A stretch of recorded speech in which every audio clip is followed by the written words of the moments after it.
ஜோசியத்தை போட்டு ரொம்ப போய் முட்டி முட்டி படிக்காதீங்க. 4 வார்த்தையில முடிச்சுட்டு போக. நான் சொல்ல புரிஞ்சுக்கிட்டியா? இப்போ என்கிட்ட படித்தவங்க அந்த இதில் எத்தனை ஆஃபீஸ் இருக்குன்றீங்க? ஒரு விஷயம் சொல்கிறேன். இங்கேருந்து முசிறி தொட்டியம் அப்படியே நெட்டுக்கு பிடிச்சின்னா மொத்தம் 25 ஆஃபீஸ் இருக்குது. அதில் படித்தவன் ஆஃபீஸ் போட்டுருக்கான். ஆனால் இங்கே யாருமே வரல. காரணம் என்ன? சாமி வரான்னு எவனுக்குமே தெரியாது.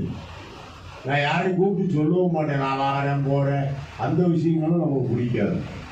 இப்போவும் சொல்கிறேன், இந்த இடத்தில் ஒரு நல்ல தெய்வீகமான சுவாமிகள் இவர் என்ற போனில் பேசியிருக்காரு. ஆனால் நான் அவரை நேரம் பார்த்ததில்லை. என்னை பார்க்காதவங்களும் இருக்க மாட்டாங்க.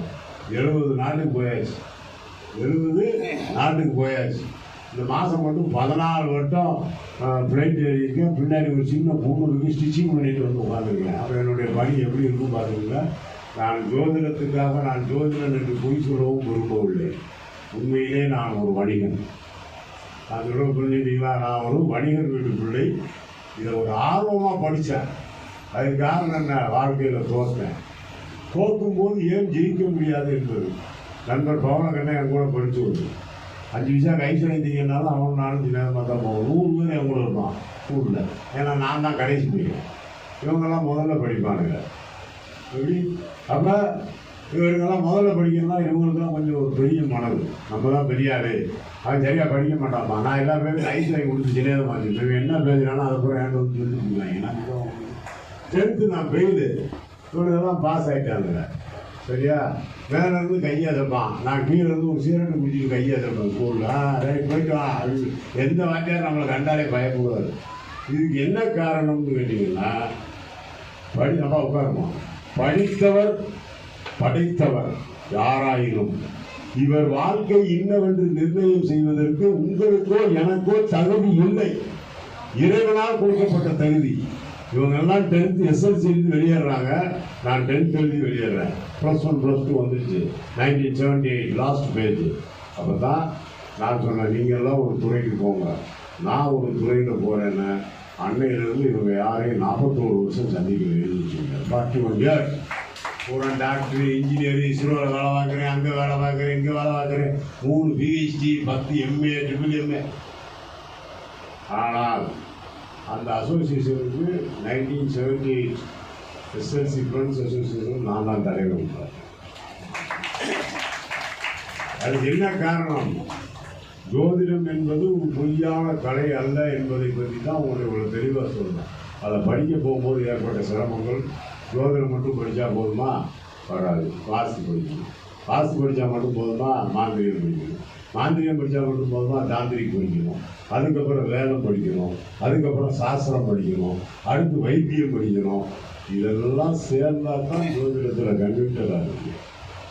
அது எல்லாம் தெரிஞ்சிருக்கணும். இப்போ நீங்கள் எல்லாம் என்ன நினைக்கிறீங்க? 1 4 7 10 1 5 9 திரிகோணம், ஆட்சி, உச்சம், நீசம், பகை. பக்கத்து வீட்டுக்காரன் எப்படியா பகையாரா? நமக்கு தான் சனி பகவான் வந்துட்டாலும் ஏற்ற வீட்டுக்காரன் 7 சனி ஆயிரம், அடுத்த வீட்டுக்காரன் அஷ்டமி ஆயிரம், பக்கத்து வீட்டுக்காரன் பாத சனி ஆயிரம். இப்படி எப்படியா நம்மளை ஜோசியம் சொல்ல விடுங்க? இப்படி கேட்கறது நினைக்காதீங்க. ஒரு மனிதன் வாழ தகுதியாக வேண்டும் என்றால் இந்த ஜோதிட கலை ஒரு தெய்வீக கலை. ஜோதிடமும் வேதமும் 2 கண்கள். இந்த 2 கண்கள்ல 2மே தேவை. இதுக்கு உதாரணம் தான் நாம். இறைவனுக்கே நாள் குறிக்கக்கூடிய தகுதி நமக்கு இருக்கு. இறைவனுக்கு நீ இறைவனப்பான் படித்த பாட்டு யாருக்கு? ஜோசியருக்கு தான். ஒரு ஜோதிடத்தை கலையாக வைத்து படிப்பவன் தெய்வீக யக்கியன் என்று சொல்லக்கூடிய ஜோதியன் யாருக்கு குறிச்சு கொடுக்குறாரு? ஒரு கோயிலில் கும்பாபிஷேகம் பண்றதுக்கு நாள் குறிச்சு கொடுக்குறாரு. அந்த தெய்வத்தையே பூமியில பிரதிஷ்டை பண்றதுக்கு தேதி குறிச்சு கொடுக்குறாரு. ஒரு கல்யாணம் பொறுத்ததுக்கு நாள் குறிச்சு கொடுக்குறாரு. ஒரு முதல்வர்களுக்கு நாள் குறிச்சு கொடுக்குறாரு. ஒரு பணம் வர்றதுக்கு கேட்குறான். ஒரு வியாபாரி கேட்குறா. எனக்கு ஒருத்தன் கேட்குறான், சாமி வண்டியில் வரும்போது, அதாவது சார் என் கூட கார்த்திகன் சார் பாண்டியன் கிராம பேங்க் சேர்மன், அவர் ரிட்டையர்டு. என் கூட 11 சேர்மன் இருக்காங்க இந்த மாதிரி ரிட்டையர் ஆனவங்க. கூட பேங்க் சேர்மன்ஸ் தான். ஐயா டிஎன்பி பேங்க்ல இருந்து ரிட்டையர் ஆனவங்க மேனேஜர். ஒரு விஷயம் சொல்கிறேன். அப்போ வண்டியில் வரும்போது கேட்டேன், இவன் எனக்கு மறுபடியும் என்ன நட்சத்திரத்தில் வருவான்? ஏன் மருமகா என்ன நட்சத்திரத்தில் வருவான்னு ஜோசியத்தை கேட்டா எப்படி பதில் சொல்லுவீங்க? இதெல்லாம் வண்டியில் நான் ரொம்ப ஜாலியாக திட்டு பேசி எல்லாருக்கும் ஒரு கேள்வி கேட்குறேன். இப்போ ஜோசியம் படிச்சுருக்கீங்க, ஐயா எனக்கு மருமையை எந்த நட்சத்திரத்தில் வருவான்? சரியா, எனக்கு மருமகா எந்த நட்சத்திரத்தில் வருவான்? அவள் பேரை சொல்லுங்க. இப்படிலாம் எங்கள் ஊரில் கேட்பாங்க. இதுதான் பதில் சொல்லுவேன். நான் கரெக்டாக சொல்லுவேன். இப்போ சாப்பிட்டுட்டு இருந்தேன் போகல எழுந்திரிங்க. இப்போ ஒரு தான் நாம்பாட்டை சாப்பிட்டுட்டு இருந்தேன். நாம்பாட்டை போக முடியாத இந்த ஊரில் ஸ்டேட் பேங்கில் வேலை பார்க்குறேன்னு சொல்லுவார். தம்பி வணக்கம் அப்படின்னு. என்ன சாமி சாப்பிட்டுட்டே இருக்கீங்கன்னாரு. ஐயாவுக்கு ரொம்ப பழக்கம். நான் அது ஒன்றும் வேண்டாம் தம்பி, உங்கள் ஊரில் யார் பிரெயின் டியூமராக பாதிக்கப்பட்டிருக்கா, மன வளர்ச்சிக்கு வந்தீங்களா? அது யார்? ரேவதி 4ஆம் பாகத்தில் யார் இருக்கா? ரமேஷ் சுரேஷ் மாரியப்பன் முருகன் பேரில் யார் இருக்கா? எல்லா வீட்டில் இருக்குது. நான் சாப்பிட்டுட்டே இருக்கேன். அவன் என்னை கண்டு மறந்துட்டான். இவரு சொல்லி இவனை கொஞ்ச நேரம் உட்கார வை, இவருக்கு தான் ஹார்ட் ஃபெயிலியர் நமக்கு ப்ராப்ளம் வந்துடக்கூடாது, கொஞ்ச நேரம் வெளியே வந்து நான் சாப்பிட்டுக்கிறேன். எதுக்கு சொல்கிறேன்னா, காலத்தை கணித்து கொடுக்கக்கூடிய நீங்கள் சோர்வடையாதீர்கள். உங்களுக்கு ஒரு உற்சாக டானிக் தான் இன்னைக்கு நான் வந்திருக்குது. ரைட்டா, ஒரு எக்ஸ்ட்ரா